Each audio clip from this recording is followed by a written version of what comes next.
말씀해 주십시오. 특혜 취업은 뭐 사실이 아닙니다. 우선 당시에 그 채용된 것도 저희 아들 혼자가 아니라 뭐 20몇 명 중에 한 사람으로 취업됐다는 말씀을 그렇게 드리고요.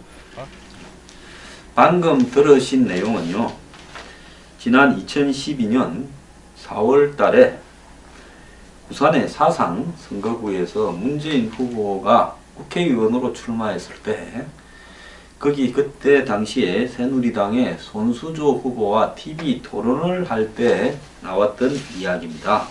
아들의 특혜 취업에 대해서 이야기를 하니까 사실이 아니다. 20몇 명 중에 한 사람으로 취업된 거다 라고 말을 했습니다.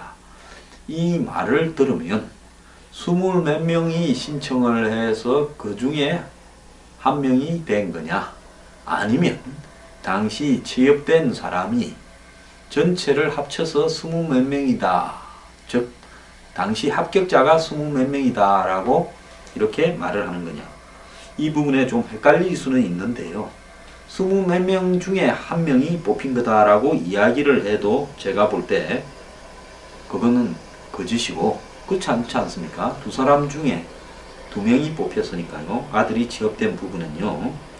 그리고 20몇 명이 뽑혔는데 그 중에 한 명이라면 합격자는 그 부분에는 문준용이가 합격된 부분은 2명밖에 없었기 때문에 그것 또한 거짓말입니다. 그래서 뭐 듣기에 따라서는 이 20 몇 대 1을 통과했다, 아니면 뽑힌 사람이 20몇 명이다 라고 이렇게 들릴 수 있는데, 어느 쪽으로 듣더라도 거짓말을 했다라는 것은 분명한 겁니다. 그러면 저는 어떻게 들었느냐, 합격자가 20몇 명이었다라고 저는 들었습니다. 상식적으로 보면 20몇 명 중에 한 사람으로 된 거고요 이랬지 않습니까? 그렇다면 우리가 경쟁률이 22대 1이라고 하면, 예를 들자면 22명이 지원했는데 그 중에 한 명을 뽑았다지 20몇 명 중에 한 사람으로 되었다라고 말은 하지를 않습니다. 그렇기 때문에 문재인 후보의 20몇 명 중에 한 사람으로 이렇게 됐다라고 이야기한 것은 취업된 사람이 20몇 명이었다 라고 이야기를 했던 부분입니다.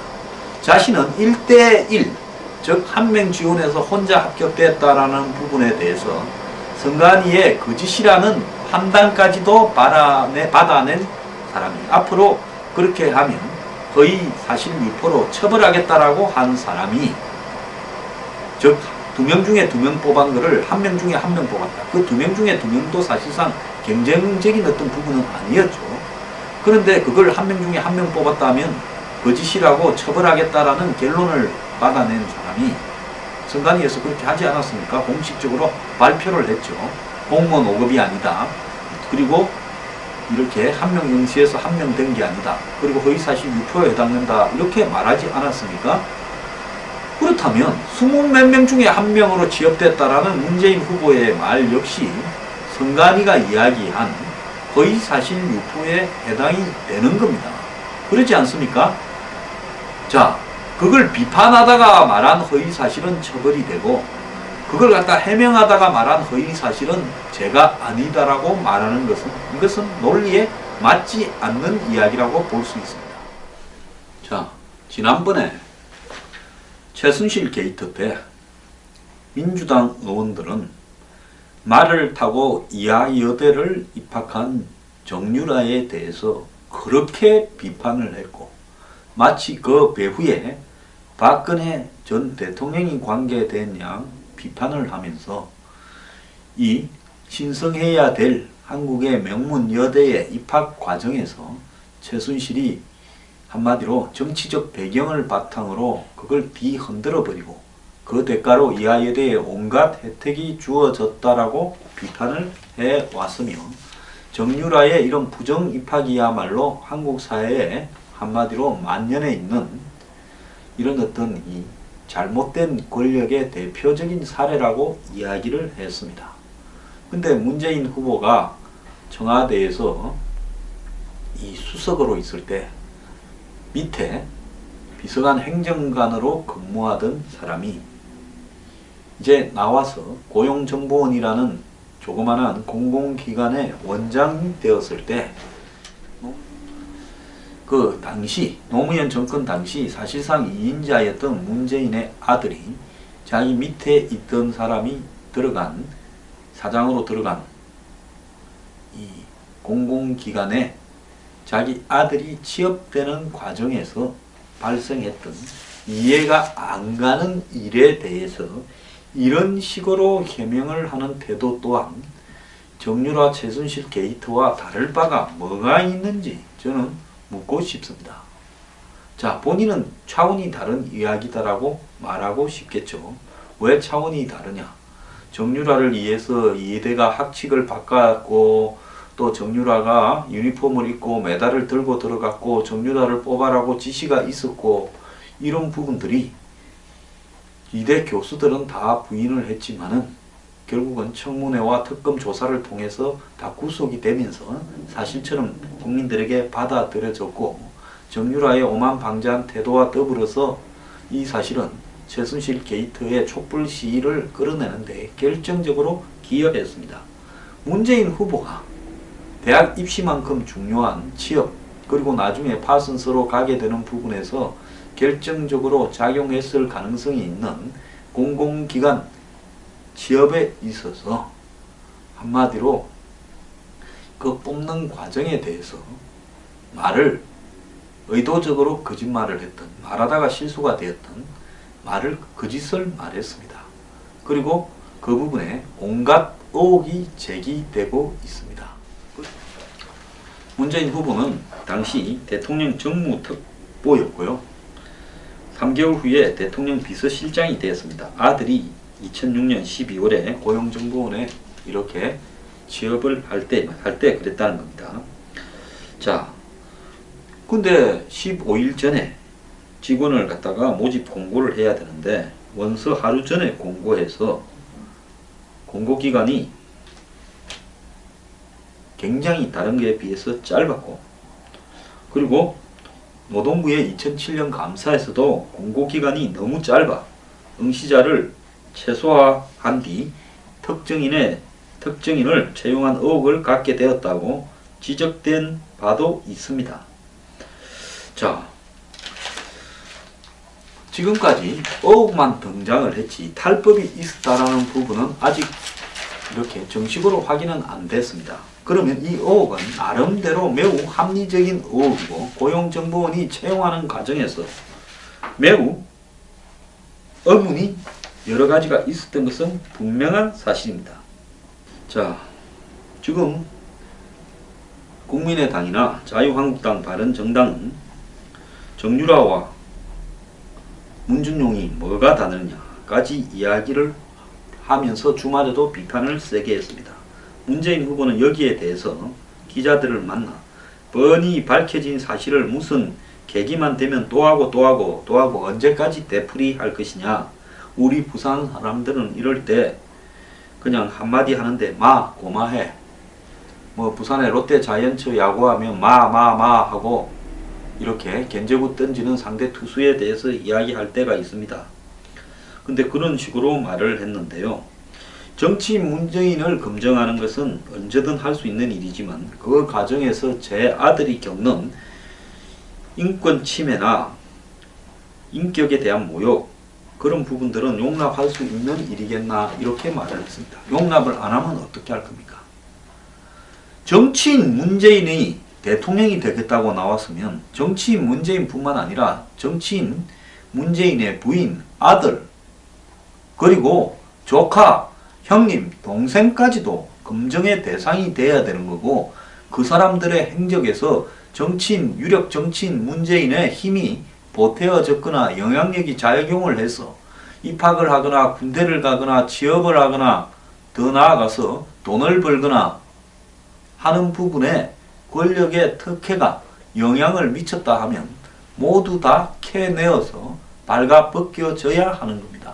지난번 대선에서 저는 안철수 의원의 재산 형성 과정, BW 신주 인수권부 회사채와 상장 과정, 그리고 그 부분에 있었던 특혜 의혹, 그리고 안 의원의 안랩이라는 회사에 대한 여러 가지 의문, 그리고 안 의원이 지난 정권에서, 이명박 정권에서 교과서에 등재되거나 더 나아가서 각종 카이스트 서울대, 또 더 나아가서 포스코, 정부의 각종 위원회 등에 순식간에 이렇게 게재가 되면서 또 자리를 차지하면서 한마디로 일종의 위인과 성인의 경지에 도달했던 부분, 그리고 안 의원과 MB 정권의 관계, 또 안 의원의 자녀에 대한 유학 문제를 제기를 한 바 있습니다.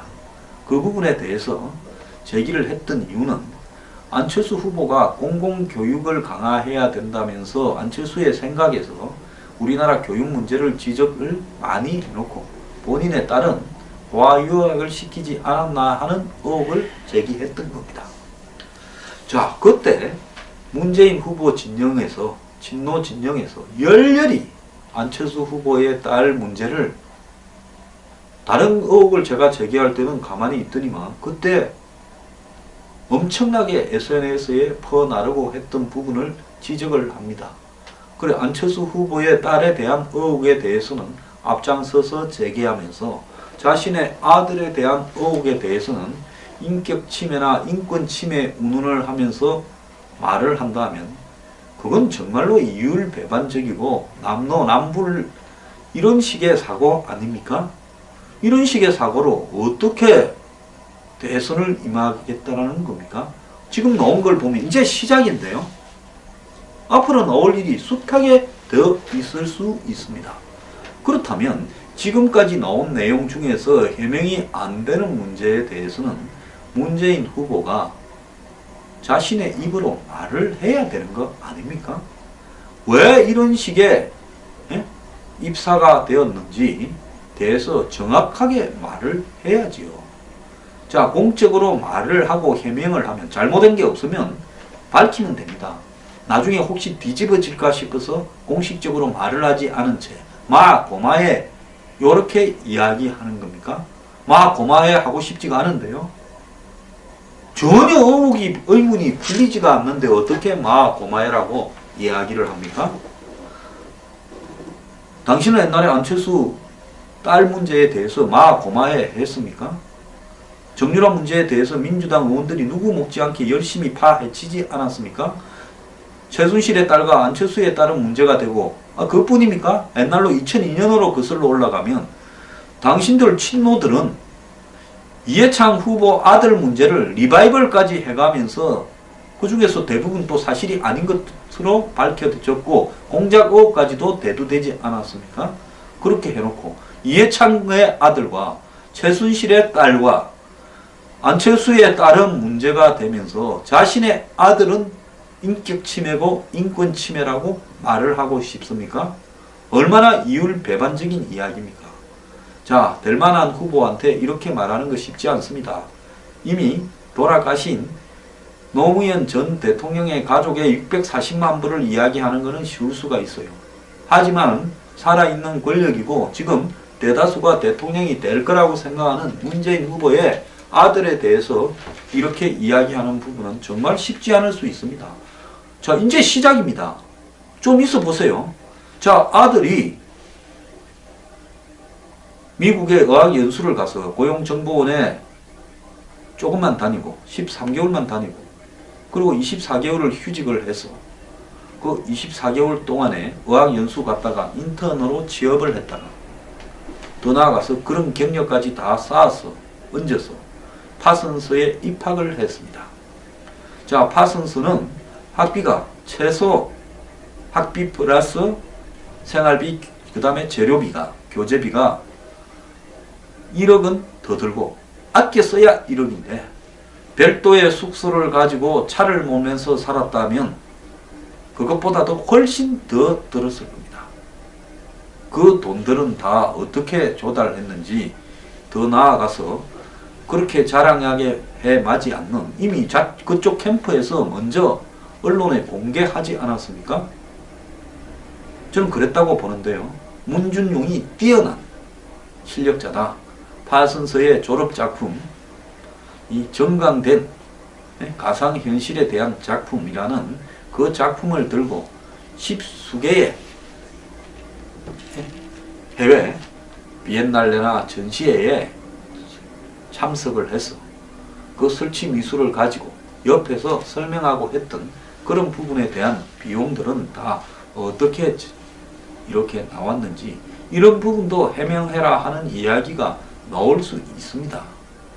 자, 자기 돈으로 내 돈으로 내 자식을 미국에 유학 보내고 내 돈으로 내 자식을 이렇게 뭐 브라질부터 시작해서 유럽 뭐부터 전 세계의 각종 행사에 참여시켜서 세계적인 설치 미술가로 만들고 싶었다. 그래서 내 돈으로 또 해줬다. 라고 말을 하겠지만 정말로 당신 돈으로 유학을 보내고 그렇게 해외 전시회에 참여하게 했느냐라는 의문이 제기되었을 때 기가 찰 수도 있을 거라고 생각을 합니다. 그렇지만 그것까지도 다 감수하고 설명과 해명을 하고 증빙 자료를 떼야 되는 것이 대선 후보의 임무입니다. 안철수 의원이 과거의 문제로 저를 현관위에 고발했고 저는 검찰에까지 이렇게 조사를 받으러 갔는데 안철수 의원은 딸의 미국 콘도 영수증까지 제출했다고 들었습니다. 자, 대선 후보로 나오면 이런 검증까지도 각오를 해야 되는 것이 대선 후보입니다. 그걸 각오하지 않고 어떻게 대통령이 되겠다고 합니까? 대통령이 가지고 있는 엄청난 권력은 부럽고 대통령에 가기 위해서 치러야 되는 당연한 통과 의례적 과정은 귀찮은 겁니까? 국민들한테 설명하기가 귀찮고 그것을 인격 침해고 인권 침해라고 이야기를 합니까? 자, 남의 자식을 난도질할 때는 마음이 편했고 이제 자기 자식이 그 대상이 되었을 때는 불편합니까? 이런 정신 자세로 어떻게 대선에 임하려고 생각하고 있습니까? 문재인 후보 고마해 하지 말고요. 이제 시작입니다. 답을 말하길 바랍니다.